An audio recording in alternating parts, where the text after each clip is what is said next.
everybody! Welcome to Cucina con Manu!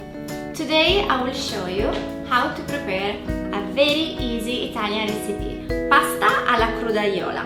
This is a typical dish from Bari in Puglia and is a summer dish. Usually when it's very hot, we don't want to put much effort in the kitchen, so we just prepare something very easy. Also, this is a green, white and red Italian dish, which of course are the colors of Italian cuisine. Let's see the ingredient. 16 cherry tomatoes, wash them of course before to use them, 70 grams of ricotta salata and fresh basil. First of all, let's cut the cherry tomatoes in 4 parts.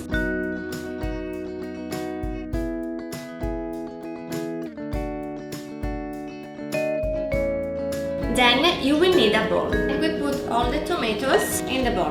Then we will shred the fresh basil. You don't need a knife, you can just do it with your hands. This is a portion for 2 people. If you need more, you can just double the quantities. Then we can add ricotta salata and last ingredient, extra virgin olive oil. At this point we can mix everything. The seasoning is ready. Now we need to cook pasta. This is a typical pasta that we eat cold. That's why it's also called pasta salad. When pasta is ready, we can put it in the bowl and we mix.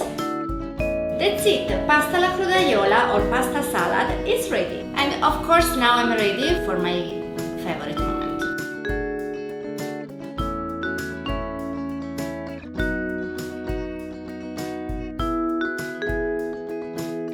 If you want to, you can also add more ricotta salata. It's up to you. This was the recipe for pasta alla crudaiola or pasta salad. You can make it in really 15 minutes. You can also keep it in the fridge and eat it the next day. And you don't need to warm it up. It's very good cold. I hope you enjoyed this quick video and don't forget to subscribe to my channel. See you soon. Ciao!